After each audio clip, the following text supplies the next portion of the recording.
मैं बात कर रही थी इंडिपेंडेंट की, तो इंडिपेंडेंट वूमेन जो है अपने आप को समझ रही है। इंडिपेंडेंट वूमेन देखो, ये बोलती है, इंडिपेंडेंट का नारा लगाती है कि मैं इंडिपेंडेंट हूँ, लेकिन अगला बंदा आपको प्यार करने के लिए राज़ी है, आपको वैल्यू भी कर रहा है, आपको प्यार भी कर रहा है, फिर भी आपको इंडिपेंडेंस का नारा लगाना है, तो वहाँ पे आप सेल्फिश हो, सेल्फ सेंटर्ड हो, सेल्फ ऑब्सेस्ड हो। ये है कि अगला अगला इंडिपेंडेंट कब होता है? ये वूमेन जो है, हम कहते हैं कि सेल्फ लव करो या इंडिपेंडेंट करो, ये कब होता है? इंडिपेंडेंट का नारा तब लगाते हो जब पहले के टाइम पे औरतें तब इंडिपेंडेंट अपने आप को तब बोलती थी और प्रूव करती थी जब उसको लव नहीं मिलता था। आदमी अगर उसको दुत्कार रहा है या फिर उसकी वैल्यू नहीं कर रहा, उसको बहुत ज़्यादा बुरा भला ट्रीट भी करता है, कदर नहीं करता उसकी अच्छाई की भी, तो उस समय वो औरत जो होती थी वो खुद को इंडिपेंडेंट करती थी, सेल्फ डिपेंडेंट होती थी और फिर नौकरी वगैरह का सोचती थी, अपने बच्चों को पालती भी थी। और उसमें जो वो औरत थी उसमें एक सेल्फ रिस्पेक्ट थी। आज की इंडिपेंडेंट औरत में ईगो है। पहले औरत सेल्फ रिस्पेक्ट में आके इंडिपेंडेंट बनती थी, वो भी मजबूरी में, जब उसको जो है ये चीज़ में थोड़ा सा ये महसूस होता था कि इसकी वैल्यू नहीं करी जा रही है। बट आज की औरत जो है वो इंडिपेंडेंट का नारा तब लगा रही है जब उसको प्यार भी मिल रहा है और उसको उसकी रिस्पेक्ट भी हो रही है, फिर भी वो जो है अपने आप को इंडिपेंडेंट कर रही है। That is ego. Self love is very important हम कहते हैं, बट सेल्फ लव एक्चुअली में मैं ये बताना चाहती हूँ कि सेल्फ लव कब करो।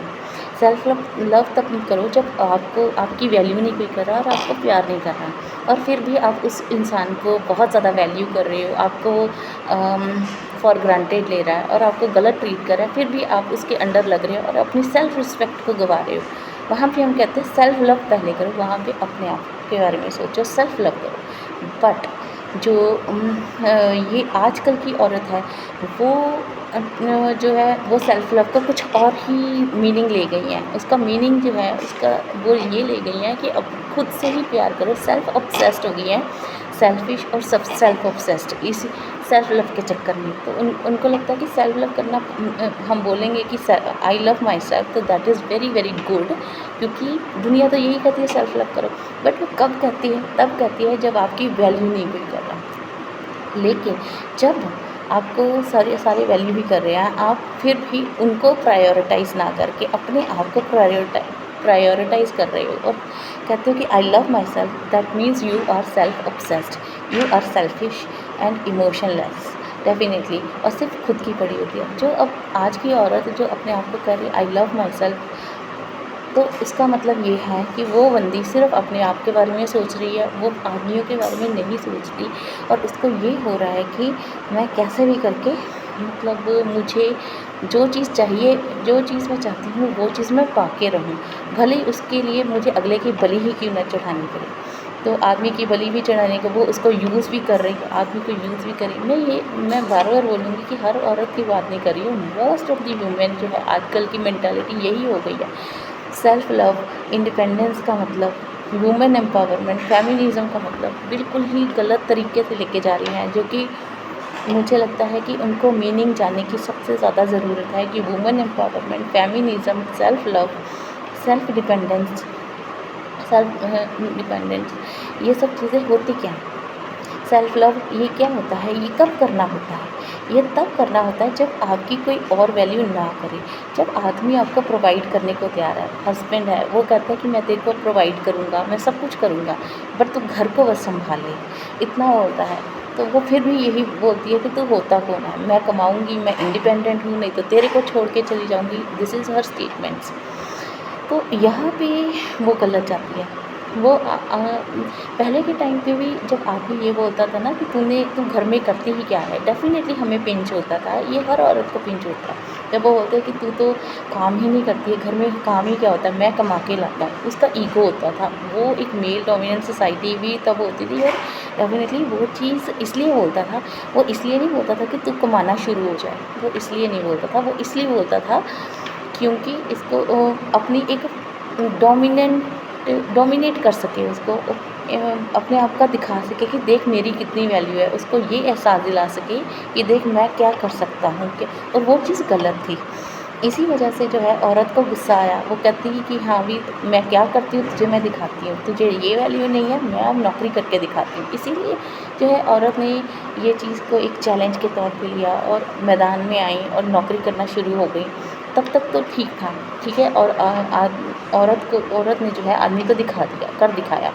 वो वो वाली औरत थी जिसकी वैल्यू नहीं होती थी, उस औरत ने करके दिखा दी। बट अब जो सिचुएशन है वो ऐसी है कि औरत जो है वो एक मतलब कि नौकरी भी कर रही है और उस पे आदमी पे हावी भी हो रही है। अब आदमी से वो कम कमाती है, फिर भी उस पे हावी होती है कि तू मुझे कुछ भी कहेगा मैं तलाक दे दूँगी, बच्चे को भी साथ में ले जाऊँगी और फिर तू सारी हो, क्योंकि उसके हाथ में एक लॉ जैसा एक खिलौना आ गया है। एक कानून का जो कानून को खिलौने की तरह इस्तेमाल कर रही है कि उसको पता है कि मेंटेनेंस और एलिमनी का बर्डन जो है आदमी पे आ जाता है।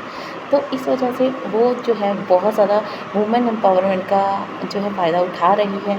जो ये औरतें असॉल्ट तक कर रही हैं आदमियों को, तो वो चीज़ गलत है।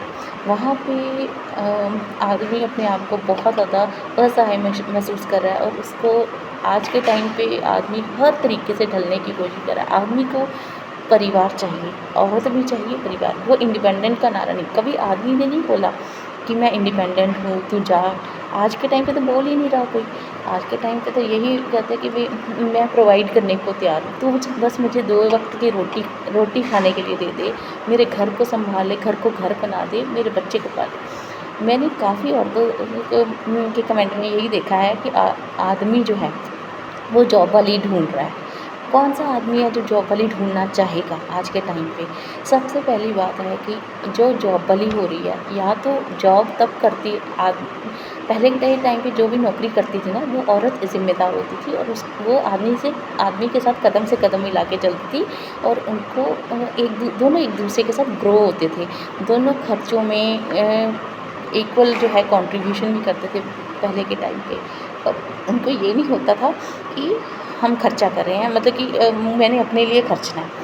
औरत का ये नहीं होता था, ठीक है। आज के टाइम पे मैं बताऊँ तो जो नासमझ बंदे आदमी हैं जिन्होंने अभी एक्सपीरियंस नहीं करा, वो एक तो कहता है कि ठीक है जॉब वाली चलेगी मुझे, क्योंकि उनको कूल बनना है।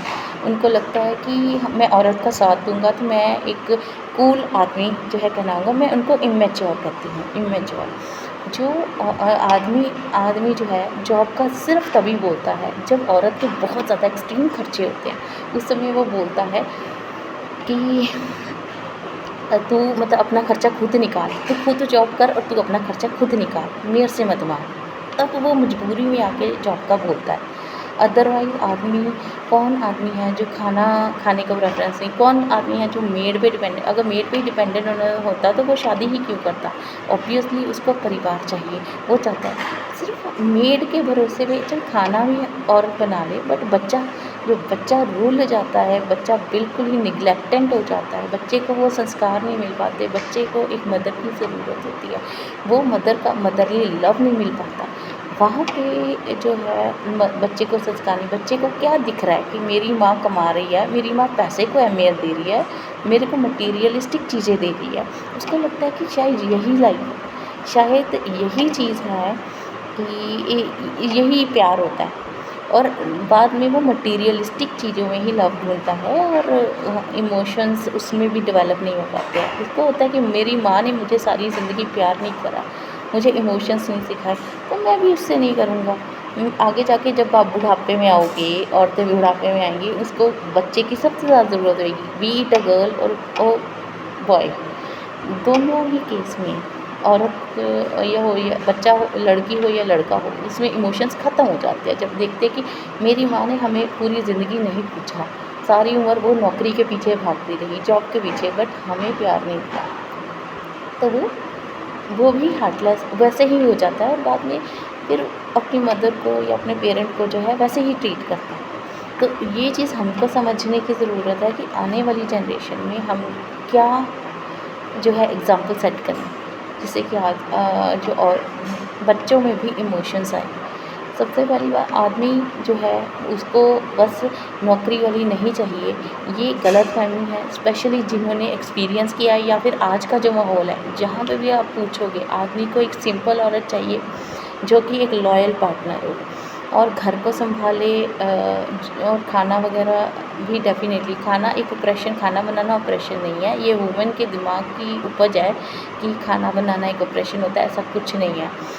ये जो बच्चों को पालना, बच्चों को एजुकेट करना ज़रूरी नहीं है। आप एजुकेशन कर जो है आप पढ़ाई करते हो, वुमेन कहती है मैं बहुत एजुकेटेड हूँ, मैं बहुत पढ़ाई करती हूँ, मैंने बहुत पढ़ाई करी है, तो मैं क्यों ना जॉब करूँ, मैं क्या फ़ायदा फिर पढ़ाई का। सबसे पहली बात, एजुकेशन जो करता है, एजुकेटेड इंसान, एजुकेटेड लेडी होती है, ज़रूरी नहीं, आजकल तो अनएजुकेटेड लेडी भी, अनपढ़ औरतें भी कमा रही हैं। तो इसका मतलब ये नहीं है कि एजुकेशन जो है जॉब की निशानी है, जो जॉब जो है एजुकेशन की निशानी है। तो ये चीज़ है।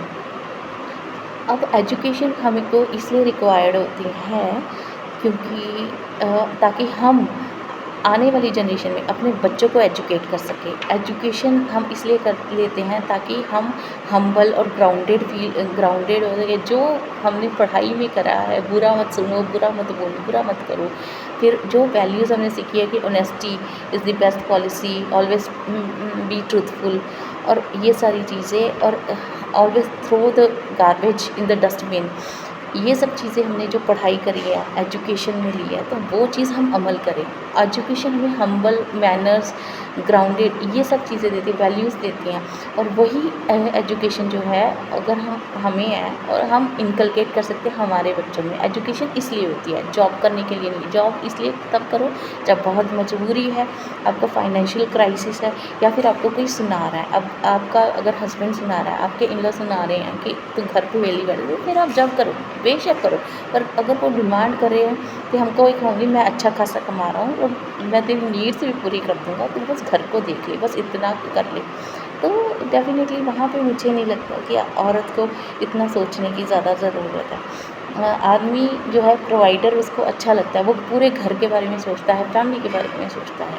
और एजुकेशन जो है आप अपने बच्चों को फिर इनकलकेट करते हो, आप बच्चों को पढ़ाते हो। पढ़ाई खुद उसको, बच्चे को ट्यूशन्स के सिर पे नहीं रहना पड़ता, ट्यूशन्स पे दर-दर की ठोकरें नहीं खानी पड़ती है, ट्यूशन के पैसे भी बच जाते हैं आपके। एजुकेशन इसलिए होती है। ये एजुकेशन सिर्फ यहाँ तक ही सीमित नहीं, आपके जो दिमाग में क्रिएटिव आइडियाज़ आते हैं, आप अपने हस्बैंड को जो है डेफ़िनेटली गाइड कर सकते हो। एजुकेटेड वुमेन जो है अपने हस्बैंड को गाइड कर सकती है। अगर वो बिज़नेसमैन है तो उसको भी नई-नई टेक्नीक बता सकती है। वुमेन जो है बहुत ब्रेनी है और वो बहुत ही क्रिएटिव माइंड भी होती है। वो अपनी एजुकेशन को जो है स्किल्स में, अपनी स्किल्स को यूज़ कर सकती है। अगर बाकी क्रिएटिविटी, इसमें कोई यूनिक क्रिएटिविटी है और वो डेफ़िनेटली उसको एक्सप्लोर करना चाहती है, वो करे, बिल्कुल करे। लेकिन अपने परिवार की ज़िम्मेदारियों को समझे और उसके बाद वो अपनी क्रिएटिविटी को, अपनी स्किल्स को जो है साइड बाय साइड वो करे, डेफ़िनेटली करे। भले ही वो ऑनलाइन करे, अपनी क्रिएटिविटी को यूट्यूब में डाले। आजकल बहुत सी औरतें कर रही हैं अपनी क्रिएटिविटी को, अपनी स्किल्स को जो है यूट्यूब में डालिए। ये नहीं कहती कि रील्स बनाओ डांस वगैरह की, that is something not cool. ये चीज़ें हमें कई बार ना अगले के बारे में भी सोचना चाहिए। एक हस्बैंड जो होता है वो कभी नहीं चाहता है कि आप ऐसी वीडियोस मेरी बीवी की आए जो कि डांस वगैरह की, ऐसी वीडियोस जिसमें कि कुछ वल्गैरिटी हो या कुछ ऐसा। बट डेफ़िनेटली अगर क्रिएटिविटी है, जैसे भरतनाट्यम है, अगर वैसे वाली वीडियोस अगर आप में है जो कि वल्गैरिटी से मतलब दूर दूर तक उसका नाता नहीं है, तो डेफ़िनेटली आप वो क्रिएटिविटी भी कर सकते हैं, आप अपना चैनल खोल सकते हो कुछ ऐसा। बट परिवार की जिम्मेदारियों को इग्नोर करना, that is something very huge, और वो मत करो आप।